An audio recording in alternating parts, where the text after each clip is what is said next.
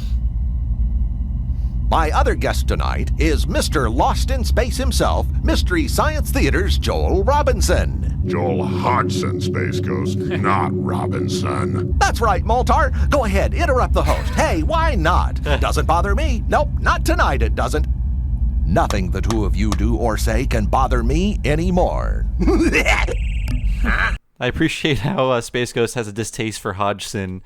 I mean, Mike Nelson, he just was like, no, I'm Mike Nelson on the show too, so who cares? Well, he was Michael J. Nelson. Oh, that's true. So it was a little bit different. A key difference. But yeah, that's he went with Robinson on the show because, well, Hodgson is not a Hollywood name, but also it was a reference to Lost in Space, calling himself Robinson, which was then followed up on with Jonah Ray, that he calls himself Jonah Heston. No, it is Heston. Jonah Heston? Heston, yeah. It's cute. It makes it so you see that Jonah is more of Joel's son than Mike's son of the spiritually on the show. It feels that way, although Jonah is famously a fan of the whole show. I mean, he named both of his albums after quotes from the movie, which is a Mike Nelson movie. This joke here at the beginning, it's the show blowing itself up, which I really like too. It's Evan Dorkin and Sarah Dwyer write an idea of like, yeah, well, you're not going to ruin my show like you do every week. You're fired. You're gone. Like, oh yeah, I mean, we should reference Evan Dorkin, who is awesome. He's like a legitimate hero of mine. He was one of the big guys in underground comics in the 90s.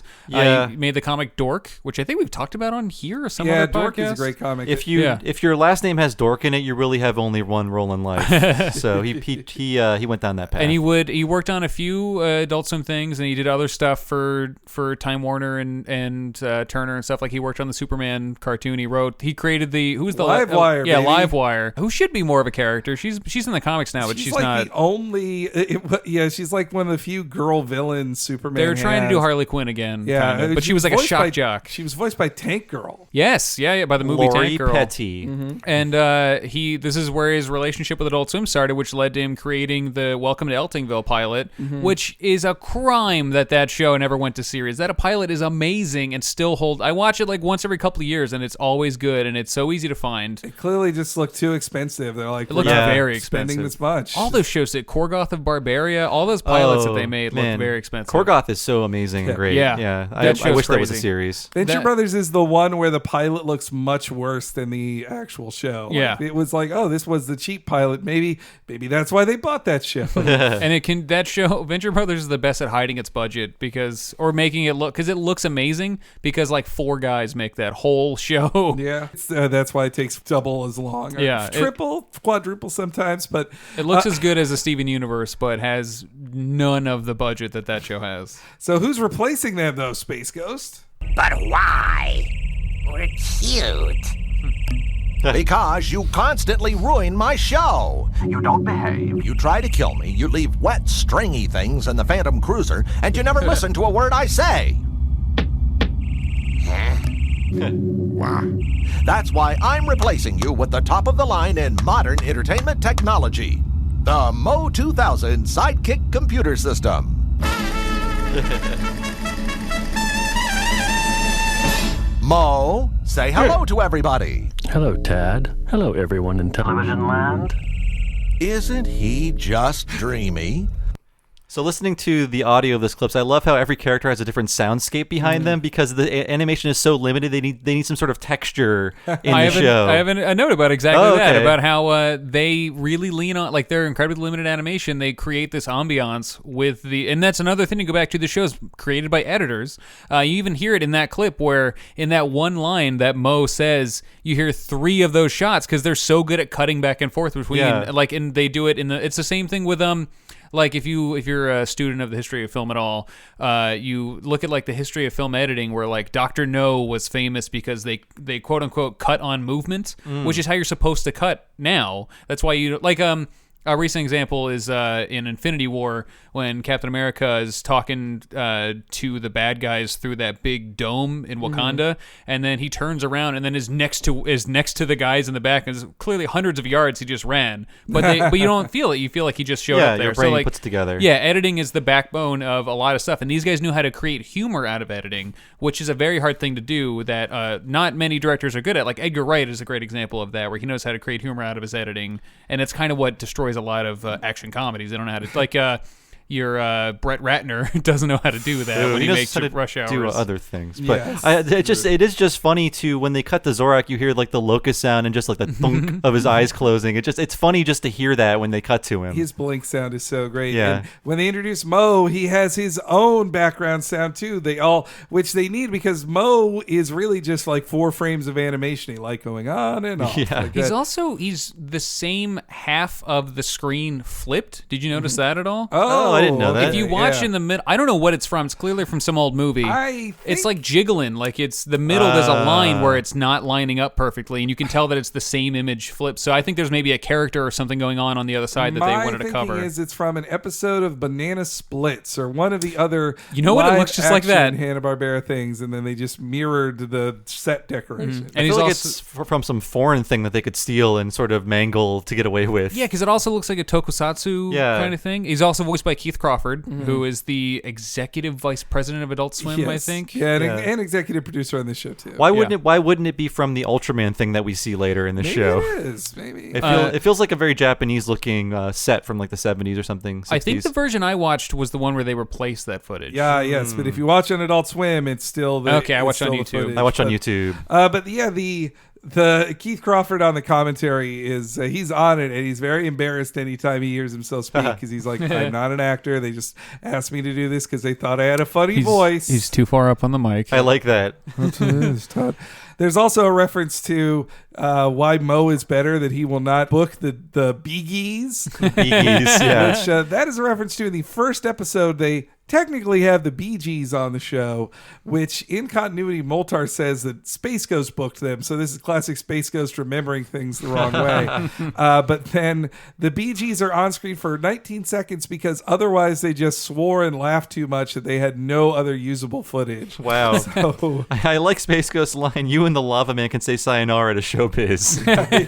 And then they go to the commissary. They don't even leave the studio. Just like, we're just going to wait this out. I love that where they're in this weird studio, but it's also like an office building because they are creating they are producers of a television program, but it's also the only building on the entire planet. And there are no other people except for like a surly like lunch lady there in that commissary. So let's meet our first of the 3 guests tonight. Hey, Mo, are you excited about working on the show? I'm sorry, Tad. I am not capable of having any emotional reaction one way or the other. But I will perform to the best of my abilities nonetheless. Well, all righty, Mo. Glad to have you aboard. How about announcing our first guest? All right, Tad. Ladies and gentlemen, Penn Gillette. Greetings, Penn. Welcome to the show. It's great to be here. Space Ghost is not bullshit. No, this is weird to see Penn and Teller in this before they became just like the funny libertarians. Did we point out why he's calling him Tad? Oh, yeah. That is his previously established secret identity of Tad Ghostal in the show. And someone asked him, like, well, what's your real name? Tad Ghostal. Are you dead or what? I love that so many people ask him if he's really dead, and he never has a straight answer, and the answer also changes.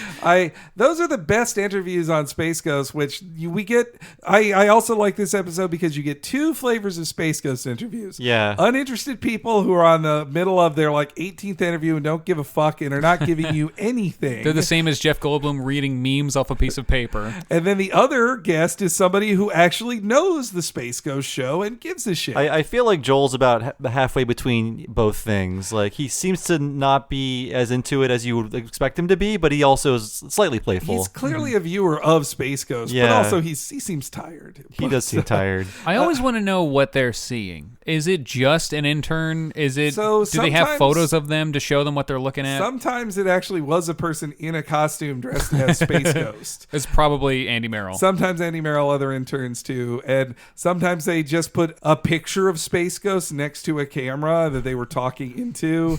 And I think apparently in the later regular series, they had George Lowe in an earpiece talking to them and just riffing or asking pre-written questions. That's nice. So this reminds me a lot of Mystery Science Theater upon revisiting it, and occasionally it will be like a literal interview where Space Ghost asks questions, they answer, he responds back and forth. For the ones where they're not interested, it's just him sort of riffing on their dialogue and creating like a narrative out of their dialogue that's clearly delivered out of context. Usually making fun of them. Yeah. They are very mean to some of these guests. Like this one where Penn is giving him nothing. Yeah. You must believe in magic, right? No, I don't. Excusez-moi. Magic is just completely fake. It's just another word for lying. So you're not really a magician, are you? No. You're a liar. Yeah. Liar, liar, pants on fire. My apologies, folks. Goofy guest. What's that? Yeah, Penn isn't giving them nothing to work with. Yeah, that's why it's great that Space Ghost is supposed to have a bad interview for plot sakes, and so they dug up two of the worst ones they got. I think Teller is having fun. Penn is like kind of checked out. Like at least Peller does a trick. I do like that. Yeah, he pulls the cards out of his mouth. Yeah, it's cute. I do. So one of the things I do like about Penn and Teller is that is their MO. Is that they are illusionists. They don't try and trick you into believing magic is real. Their whole thing, like the show Penn and Teller's Bullshit, which was on Showtime, I think, or Stars. Showtime. That whole show is about like taking preconceptions we have about things or things we take for granted and telling you like, no, it's actually kind of like this. Same with Adam Ruins Everything, which is a current show that's very good. They're very much. I think they're very much about explaining magic. Like their unreleased Sega CD game, I talked about in Retronauts a while ago. It was all about playing tricks on your friends, but explains to you how to play those tricks and how like illusions work. Yeah, I believe they did a show where it was, I think it was like an America's Got Talent show, but it was only magic tricks. And if they were fooled by the trick, or they're just like, I don't know how you did that, that was the ultimate compliment on that show. Yeah, that was Penn and Teller's Fool Us, which is a very good show. And they won't like tell you how they did it, but they will explain how they know. Like it's like they'll use magic lingo to tell the person like, was there a parakeet involved? Does a parakeet live in your apartment or something like that? And the guy's like, yeah. And then that's how they know that they figured it out. But meanwhile, Penn is giving him nothing. Like the Space Ghost literally says, "Why won't you play along with me, Gillette? Like, let's just have fun." But instead, Gillette just talks. Like Space Ghost tries to say a funny thing about warts, and then Gillette just starts talking forever about warts. You want something to eat? They got all-you-can-eat birthday cake. Comes with a small fresco. $2.95. Nothing for me, thanks. I'm on a seafood diet. When I see food, I hate Space Ghost. I also had really bad warts on the side of this finger. See how that finger is not a completely rounded finger? I don't know if you can see that, but there it is. Kind of gross. Did you guys have warts as a kid? Is that something kids get? Yeah, I had warts. I did a little bit. Yeah. What the fuck? What are you guys doing? Kissing frogs? Yeah, exactly. I don't know. They're just carbuncles that show up. I had them on this finger. I'm now doing the pen thing of pulling in my old warts. But yeah, I had warts on my finger, and I also went through that, and it was one of the most painful things I ever had as a little kid. I was like, imagine a 7-year-old having warts electrocuted off of his finger. Whoa. Mine just eventually went away. I would like clip them off all the time. They would come back. Yeah, sorry, this is gross. By the way, ladies, I'm wart-free and single now, so I'm neither of those things. I'm usually one or the other. It's also very distracting that Penn either has a big dangly earring or his earpiece fell out and he doesn't care. Yeah, he does have his one red fingernail though that he's always had. But what I like about this pairing is that Penn Jillette, probably at this time too, was the voice of Comedy Central. So you'd hear him talking over the end of the MS2 cards. Coming up next. Politically incorrect or whatever the fuck. Lounge lizards. Yeah. Pre-Kyle Kinane. They just flatly just let go of each other at the end of the interview with Gillette. And it's one of the secrets of the show is like, well, if we wanted an awkward pause, just use a scene of someone listening to a question out of context. And I'm sure there's lots of footage of them just being filmed and waiting for something to happen, or just like, you know, waiting for the guy playing Space Ghost to show up. God, they should just put that online now. These celebrities should like be really pissed off. They're like, hey, fuck you. Like, this was not part of the deal. You're not supposed to make me say new things with an interview. Or like they are either paying them nothing or so little money that they are like, yeah, do whatever you want with it. Oh, when does this come on what network? Yeah. All right, who gives a shit? I mean, it was if a famous person came into a CNN office, they just sat him down in front of a camera like, well, okay, now you're talking to Space Ghost for 5 minutes. This will never be on the internet. Yeah. I have to wonder. I have to wonder though, what was Joel Robinson promoting?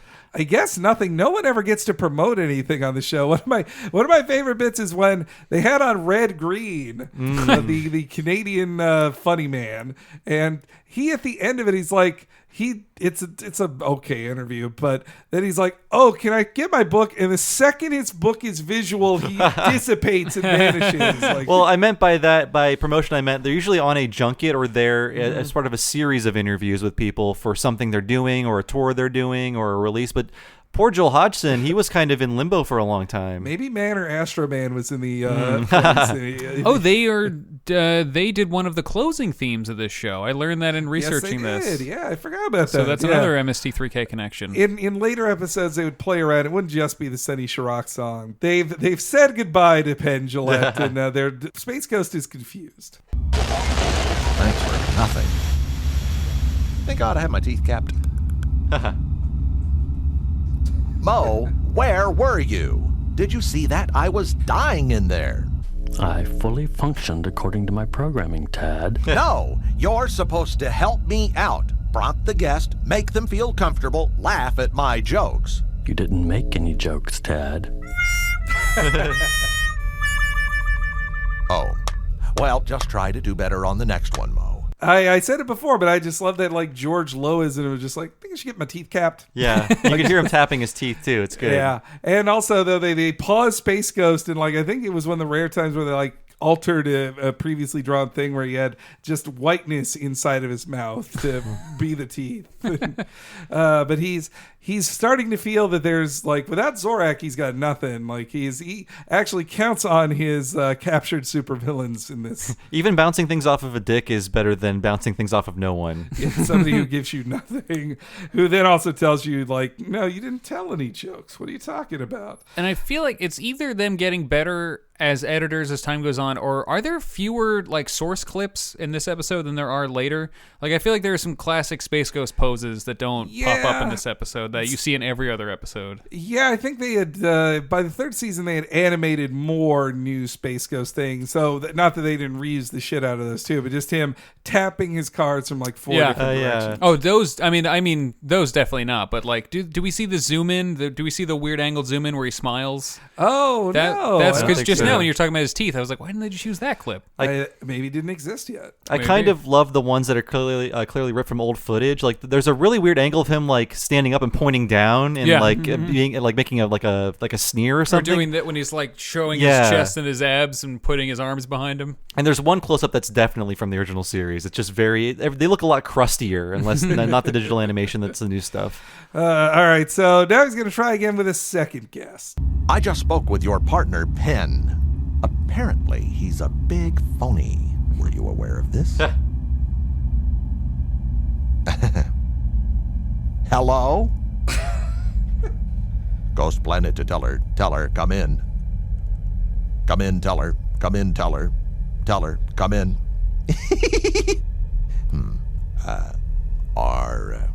Are you okay, man? Mo, can he hear me in there?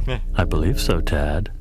Space Ghost doesn't understand Teller's bit. It's not the type of thing Space Ghost would get. I believe this was from the script with Dorkin and Dwyer. Just the Space Ghost demanding to know if something is mine. I just love this. Is that mime?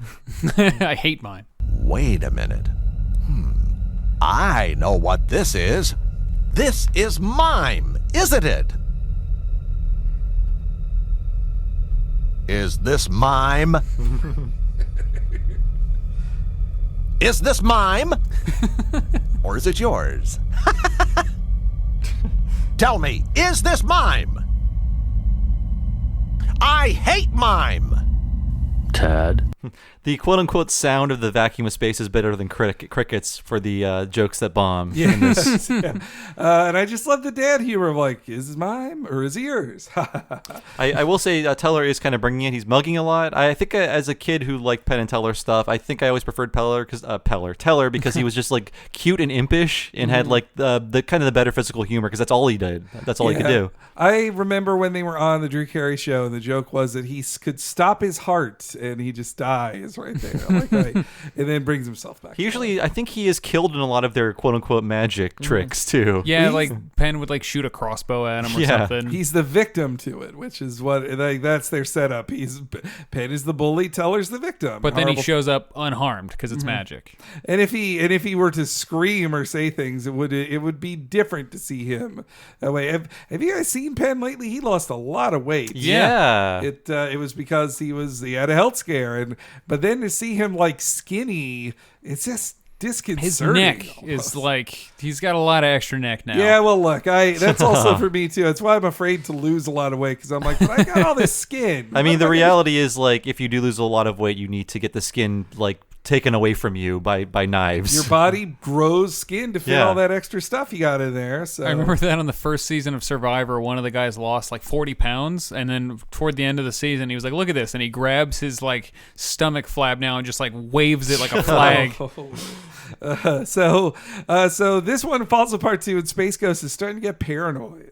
I don't believe this. I get rid of those two evil maniacs who try to ruin my show, and I get two evil guests who are trying to ruin my show. Wait a minute. Moltar lined these guests up. He and Zorak aren't even here, and they're destroying my show. They're sabotaging me long distance. Sometimes I feel like I was executed for my crimes against the universe, and this talk show is my eternal torment. Sometimes I think elves are following me. I'm telling you, Mo, those were phony guests. I think you're being paranoid, Tad. I tell you it was a setup. Cut off their oxygen. I can't do that, Tad. They're already gone. All against me. They're all against me. It's taking a dark turn now.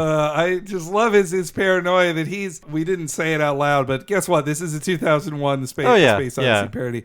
But it's great that it's not the robot, it's not the AI that's getting paranoid. It's Space Ghost getting paranoid. I thought so. I had just seen 2001 for the first time last year. The 80 millimeter, is that correct? Nice. 70 millimeter restoration, whatever. It's fantastic. I saw it for the first time. Like, oh, I'll get so much out of this. I didn't really. It's like the two jokes you'd expect from a 2001 parody. Yeah. I don't think they had watched 2001 recently when they wrote this, but I know they make fun of the way George Lowe speaks on some of the commentaries. But it is like the way he says ruin. Yeah. Trying to ruin. They also make fun of his was that he says like was like was like W-U-Z was. So we go to commercial break. Comes back. We've got who's sending them to commercial? Exactly. If Moltar's not. I guess he just decides to. Well, Mo can. I guess Mo can do that.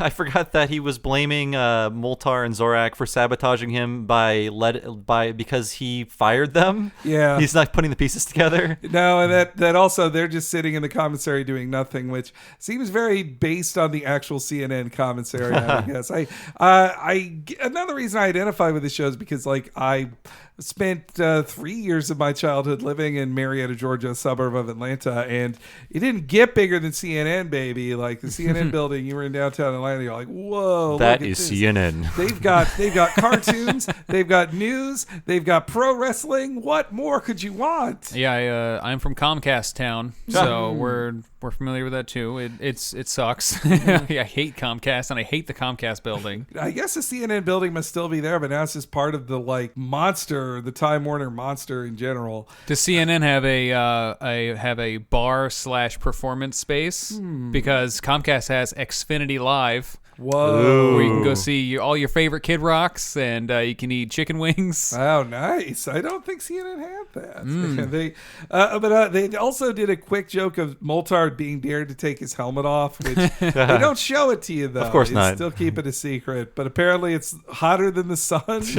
And look, Steve Martin Croker did a great job drawing stuff on this show, but that cafeteria dude, it's like, why'd you even show him? I feel like they zoomed in on low-res arts, and they had nothing else to do during that scene. Like, what do we cut away to? We have one background with this character just standing there. Also, watching it in HD, it really makes it obvious, like, how the main set is just, like, things that are smaller than your hand.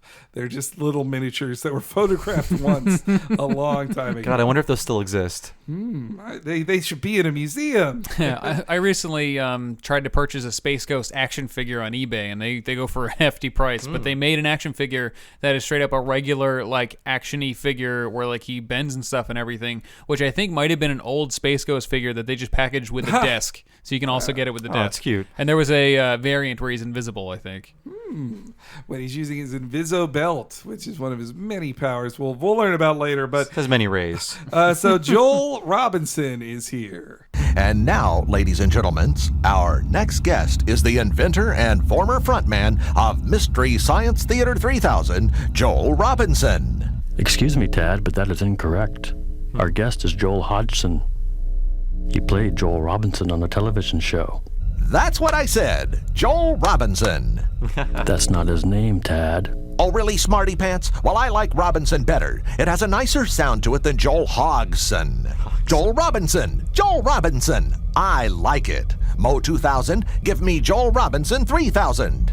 Yes, Tad. Space Ghost is not wrong. No. Robinson is a better sounding name than Hodgson. Yeah, whenever I think of his name, that made it a mnemonic device for me. I always remember like Hodgson. Like, that's who created MST3K. And they even ask him. It's what pissed me off hearing Joel do the rounds for interviews to promote the new show. They all ask the same fucking question about how he came up with MST3K, which is what Space Ghost does here. But then they cut away from it, or they like, you don't really hear it. They know it's stupid. They know it's like, it's going to just be a long, boring explanation. But it just bugged me on both podcasts I enjoy, WTF and Comedy Bang Bang. Both hosts were guys who did not actually watch the show. They're like, so what was the show? What puppets or something? On WTF, you get the feeling sometimes on that show. Mark Maron was like, I was too cool to be watching that at the time. So what was it about? He was more working famous there than you then. So yeah, it's not like when a musician is on and he's sucking their dick. Oh my god, he's like, hey, do you see my guitar? I got a guitar. As the Chapo boys say, who are you guys? that has become such a like every podcast I listen to now asks everyone who their guys are and says lock the gates as much as they can. Oh god. Joel's Nerdist episode was much better because Jonah was there. Oh, okay. And it was the first time they like met. So Jonah just goes off as he's like, look, that was I don't his job interview. Yeah, he was like, I don't fanboy out much in these, but like you have to listen to all of this, and it's and he even like does an impression of him once, and Joel's like, are you doing me? And starts yelling at him. Oh, man. But it's pretty fantastic, and to the point that like when the Kickstarter got announced.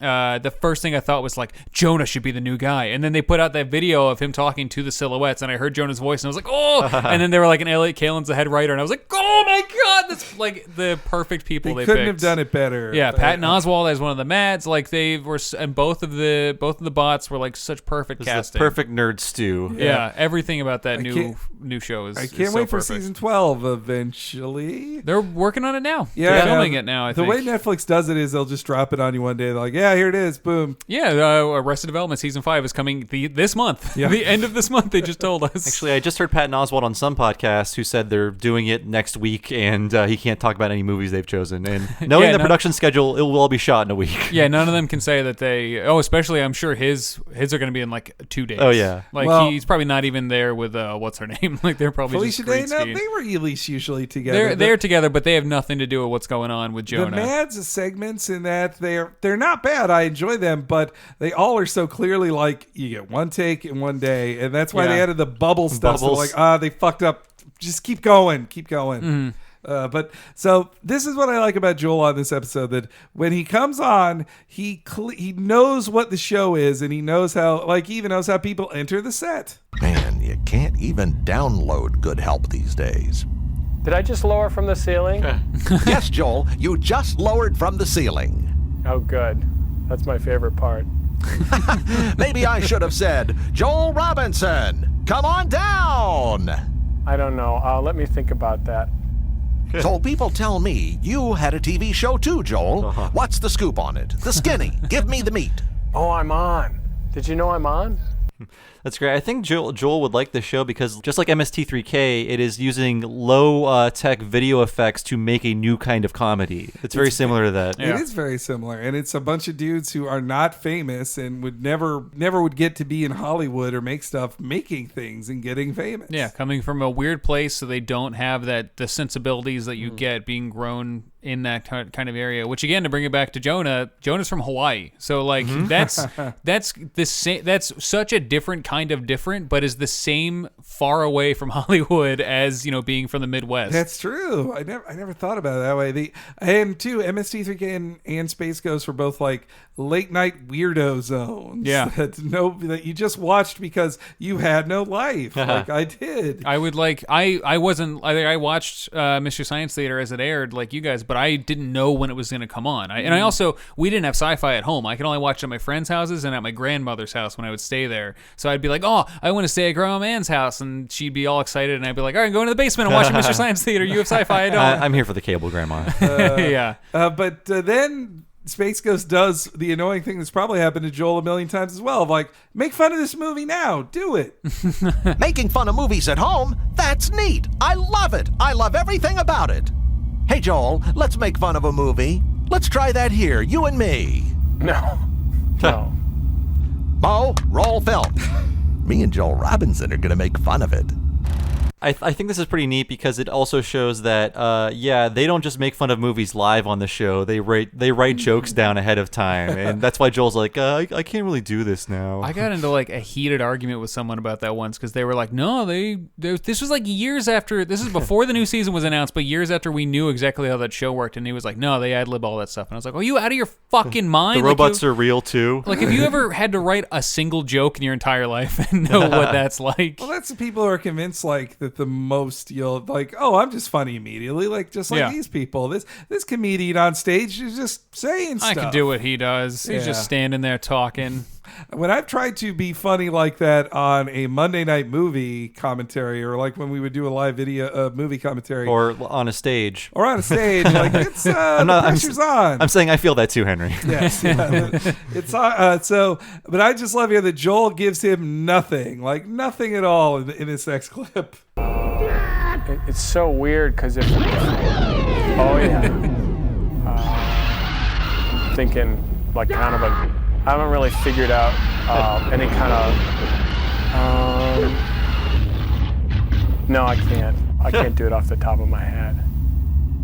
Shattering the illusion. Yes, in the original broadcast they just put Ultraman in there because they didn't care, copyrights or nothing. Like, well, we have this in our license package because we're airing it on some network, so we'll just put it there. They didn't own it and were like, no one who owns Ultraman is going to watch this part of Space Ghost. That's what Japan does. Yeah, so much stuff all the time. So much stuff in like Japanese media, like the music in Earthbound. It's just like, we don't have those laws here. Who cares? Give me all the Beatles. But so on the DVD, they had to replace the footage with like somebody's home movie thing or whatever. It's a weird thing that they might have filmed. Like I was watching it trying to figure out what it's from. It reminds me of whenever the Aqua Teens watch TV, and it's clearly something that they filmed themselves. Like assisted living Dracula. Yes, that's. I was trying to remember what the Dracula thing was, or there was the vegetable monster whose name I can't remember. He's got a funny pun name about. Oh yeah, well I just remember the puppet friend like this is your left. This is your left. You're gonna die. But when they put it back on Adult Swim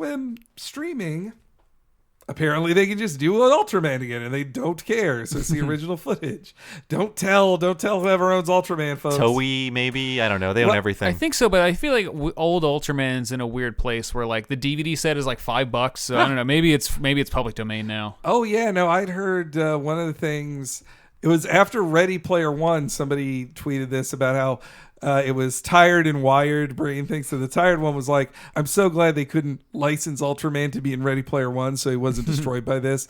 And then Wired was, whoever owns Ultraman right now doesn't license him for anything. That's why you don't get new Ultraman toys or what or any of that. Ultraman is fun, though. I was more of a Spectre-Man guy of the kaiju shows. That Spectre-Man is just environmental Ultraman. It's just a ripoff. I like how violent Ultraman would get, though. Yeah, Ultraman beats the shit out of some of those guys. He rips people in half. There's a great clip of when Godzilla was not in such a great place and they weren't really producing a lot of Godzilla stuff. They lent out one of the Godzilla suits to Ultraman, and they just kind of repainted it and put like a big fin around his neck, like the dinosaurs that kill Newman in Jurassic Park. And Ultraman beats the fucking Christ out of Godzilla in this commercial, and even rips that thing off. So at a certain point, he just beat the shit out of Godzilla. Wow, it's awesome. I need to see this. I just like the one Ultraman villain. It's basically just a skinless monster. Yeah. But okay, so then Bob, you're right. Joel is sometimes playing ball and then also giving Space Ghost nothing, like in this clip here. So what's your part of space like?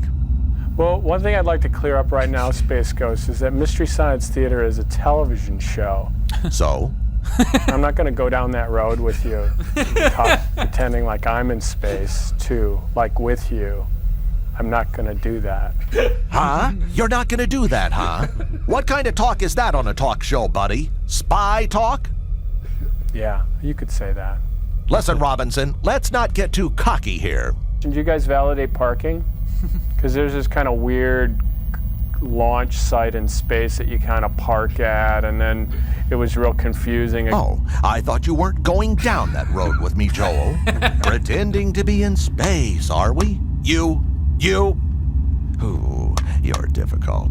Yeah, I've been accused of that. I'll accept that. It's hard to tell how real he's being, because I know at this time, historically speaking, he was trying to distance himself from MST3K because of the behind-the-scenes strife with his producer, Jim Mallon. But also, if you read about Joel at this era of time, and one of the reasons he left the show was he was not used to getting attention from the internet, and he thought it was very weird that people would make websites about him and fanzines about him. He's just like, this is just creepy. Like, he wasn't used to that level of fandom, especially in regards to him. Now he's really embraced it. He is like, I will sign anything, I will appear everywhere, I will remake MST3K, but in his early 30s, he was very much more reluctant.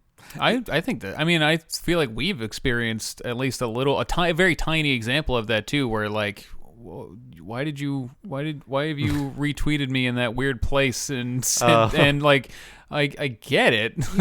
You either gotta get used to it or you just live in a cave or something. Yeah, I mean, he was on the show in the earliest years of the internet, so I don't blame him for being weirded out, but I think he maybe didn't understand. But I remember there was like a high profile in the Misty community lawsuit or like cease and desist that Joel ordered, and that one of his fans had something called the Gizmonic newsletter, and it was all about Joel, and it had like, here are all the appearances Joel did. It was just like before Wikipedia, before you could really build wikis and stuff like that. But he was just like, this is creepy. You're making like a biography about me and sending it to people. But us nerds know that's just like how we share information, and we love to be obsessed with people and things. It's all in good fun, Joel. Yeah.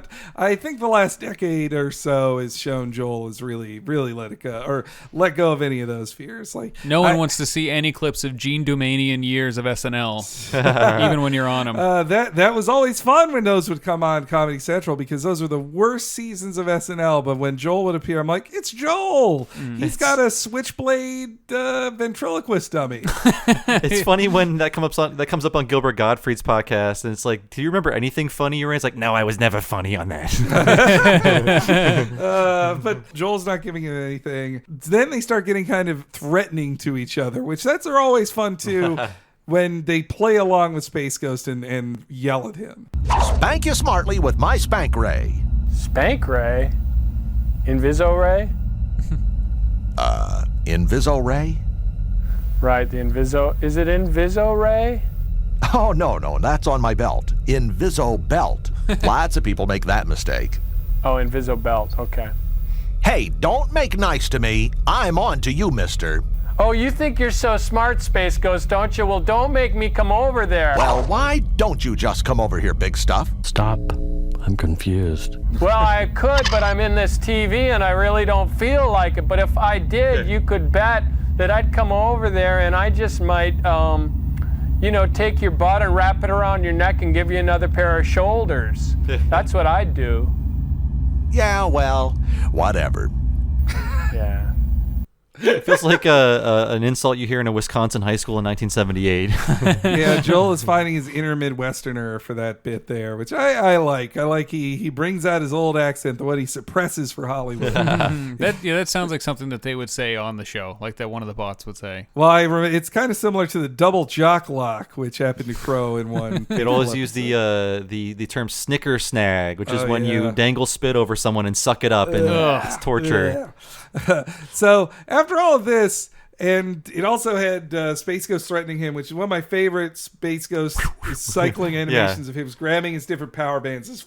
But they have to add sound effects because the show's barely animated, so everything is just like overly accentuated, but for a good reason. Like they have to do it. And then Zorak and Moltar just returned for no reason. Like, we got bored. So now we're back. You can't get rid of us. Like it is like a Dadaist like purgatory there, and they're just like, well, we can't go anywhere. And they even point out like we didn't leave. We were in the commissary. Yeah, and they don't respect his authority in any way. And just so you know, it's the mid-90s. You get a John Tesh music joke. Too. Just like John Tesh music does suck, except for the Bobby's World theme and the NBA theme. Yeah, what's da da da da da da, which sounds a lot like the Entertainment Tonight theme. So that's what I thought you were doing. So then Mo fires Space Ghost. Mo, bad computer. So, Tad, are you getting enough oxygen? It just so happens I don't need air to survive, Mo. Good heavens! Zorak! Help me, Space Ghost. Space Ghost. I can't breathe. I can't breathe. Okay, Mo, that's enough. It pains me to have to do this, but you're going down, my little friend. Wait, Tad. Stop. You don't know what you're doing. That's never stopped me before, pal. Mo's laugh is very good. Yeah, I just love for that being very too. bad too. There's also a great little line about who died and made you boss. Yeah. And they say Hervé Villachez, Bob Crane. Hervé Villachez is actually tied to the history of the show. Did you know this? I didn't know it until doing research for this episode. Yeah, I don't know this. I figured he would have died recently, just based on kind of what I know about him. Hervé Villachez is the famous small person, little person. He's a small person, but also a little person. Deplane. That's all you need to know about him. In fact, don't even think about Fantasy Island. I'm thinking of the Daffy Duck parody, Fantastic Island. He's Knick-Knack in Man with the Golden Gun. Think of him as that. He has two things, but he committed suicide in 1993. But before that, they were going to bring him on as the voice of Space Ghost's sidekick on the show. I don't know if that would have been Zorak. Maybe he could have voiced Zorak. I mean, his voice is kind of similar to Zorak's. Yeah. Seymour Croker only got the Zorak voice because he just did. He's like, here, I can do Zorak. Hey. And then they're like, oh, that's great. You are Zorak. One of the jokes I think about all the time from this show is when, for some reason, it's like an anniversary episode or something. So Space Ghost plays for everyone, like on a projector on a big screen, an old episode of Space Ghost. And it's a Zorak episode. And Space Ghost is like, man, Zorak, what was wrong with your voice back then? And Zorak goes, yeah, well, what was wrong with your voice? Like he has nothing to come back with. And it's like, what happened to you after this? Like, he's like, I fell down. He died. Like, no. I fell down. It's funny that I think when he signed on to be signed on, he just basically I'll do this because no one else will. When he did that for Zorak, I wonder if he knew he'd be later singing in that voice. A lot of songs on the Brack Show and on Cartoon Planet. Would do it for like 15 years. Yeah. So then Space Ghost kills Mo with a nice little reference to past murders Space Ghost has committed. I'll get it right this time. Please, Tad. Forgive me, Banjo. Space Ghost, you're the most. Way.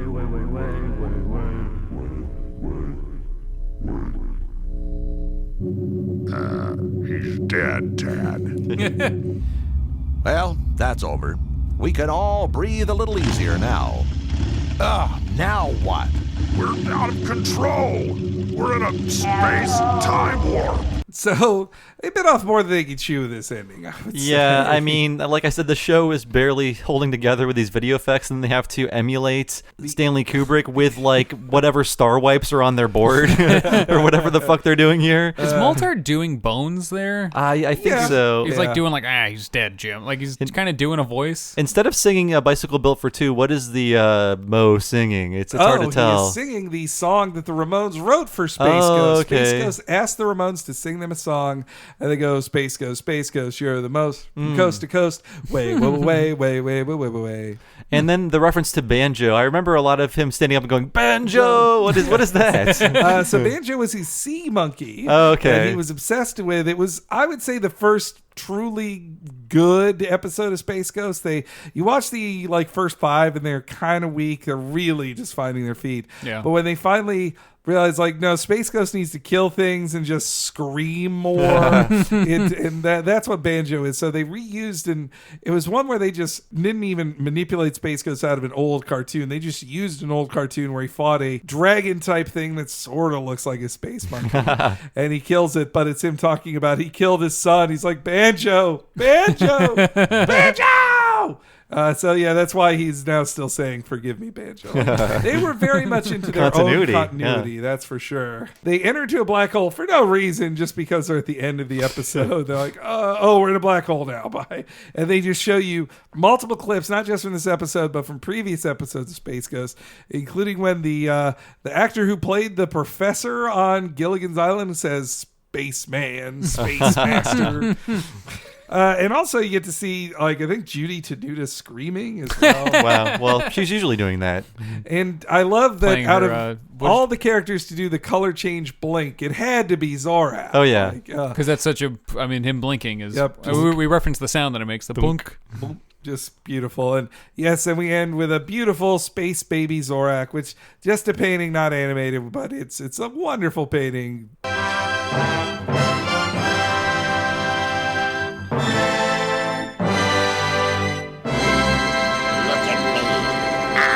Space baby.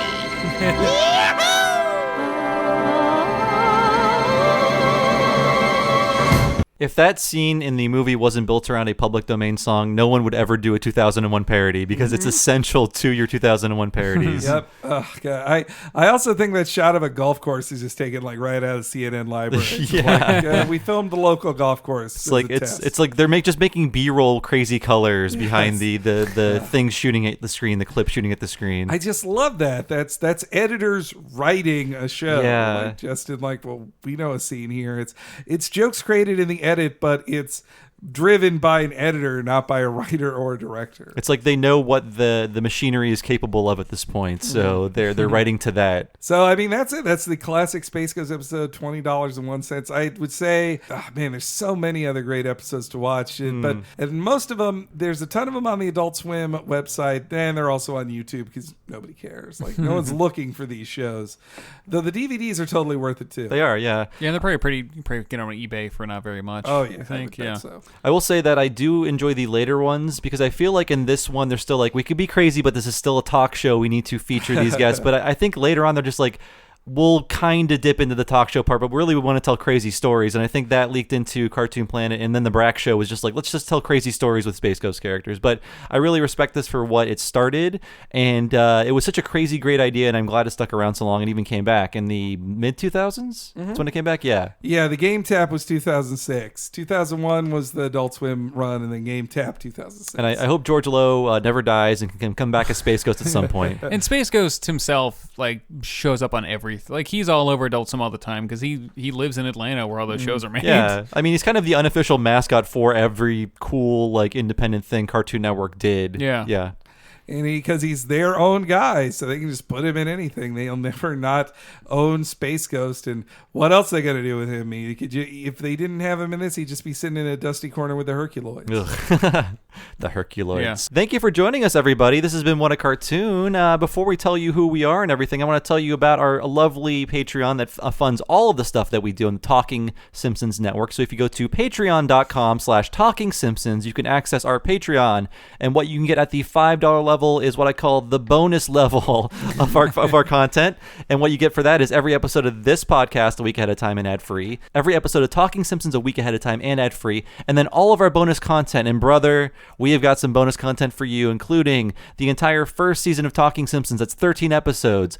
All of Talking Critic. That's 23 episodes. All of Talking Futurama. That's 13 episodes of just this sort of approach to different series. We also have all kinds of other stuff that Henry will tell you about. Well, we did a bunch of interviews, like with the creator of OKKO, Ian Jones-Quartey, Simpsons legend David Silverman, and the creator of the word embiggen, Dan Graney, and tons more cool folks in our interview section. Not to mention, we do a season wrap-up every season of The Simpsons and go through all the news that happened that year. We've got them for 2, 3, 4, 5, and 6, soon to be 7, and deleted scenes, us going over the deleted scenes in audio form. And if you up that pledge to $10 a month, you can watch all of those in video form too, because we do an exclusive premium video once a month. And there's tons more just to explore in there. Give it a look, folks. Yes, just $5 a month gets you so much bonus content. It funds all of our stuff, and it could even help unlock more content. So go to patreon.com/TalkingSimpsons to find out more. But Matthew, you're a special guest. Where can we find you? What do you do? Hey, speaking of $5, where'd you get $5? I got $5. What do we? That's one of the to just derail this whole comment section. That's one of the, those quote off. Those secret quotes that don't get quoted on the internet but are in your brain. And maybe you and your friend. That's one of them. Is where'd you get $5? I want $5. I make a show called Cartoons 101. I love talking about old cartoons. It's my favorite thing to do. So I make a show on YouTube at youtube.com/cartoons101. And if you give money to me on my Patreon at patreon.com/cartoons101, you get those videos early. You get drawings from me if you give me enough money. But you get an exclusive podcast every week where I watch all of Neon Genesis Evangelion on the show Conversation Genesis Evangelion with awesome internet nerd geek guests like you guys. I'm a nerd and a geek. Like Tristan Cooper of Dorkly, like Dawn from Anime Nostalgia Podcast, Alex Fraioli from No More Whoppers. I recently interviewed Bill Oakley, creator of Mission Hill and former showrunner of The Simpsons when it was good. I am also taking, if he's on Doughboys anytime soon, I'm taking credit because I saw that. Yeah, much like people tell you guys to go on Chapo,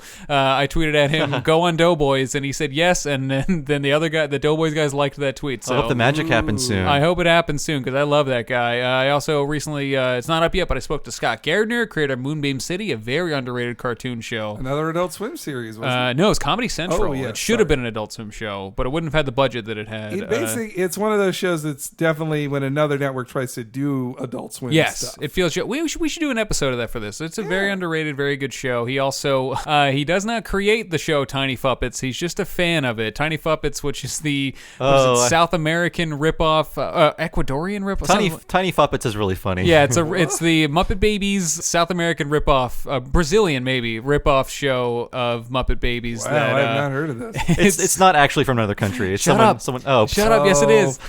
He also is not at all involved with Couplicated, which is also a great show. He's just a cool guy, and I got to talk to him on my show. And I'm going to talk to the aforementioned Evan Dorkin soon. He and I have been talking for a while about. He's very busy right now, launching 2 new projects and a collection of Dork, which will be out from Dark Horse soon. Awesome. Well, you can ask him about Space Ghost, maybe. I'm definitely going to. It's in my list of things to ask him about. Adult Swim's Dana Snyder. He and I are slated to talk soon. I love his voice. Yeah, all these guests I haven't talked to yet, but who have told me they will talk to me on my podcast. So if Matthew's a liar, give us your money instead. I'm kidding. You guys have money to go around. Yes, it's true. I love Patreon, you guys. Get to my, and you know what? We're all friends here. If you don't want any of that stuff, give me $1 because you like my voice. Just a tip. Well, you can follow me on Twitter as HENEREYG, where I'll have tons of updates about this show and whenever they go live, and also taking suggestions from folks who want to bring up like, oh, you guys should do X show or X show. Now, believe me, I want us to do every show, but it's nice to know what ones people want to see coming soon. And I've been your host, Bob Mackey. You can find me on Twitter as Bob Servo. My other podcast is Retronauts, of course. That's a classic gaming podcast. Every Monday at retronauts.com, or look for Retronauts in your podcast device. We've been going on since 2006, so just check out the archives and find an episode about a topic you like and download it. That's the best way to get into the show. And be sure to join us next week for when we're going to do Home Movies Season 2, The Party. See you then.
Why do we always hurt the ones we love?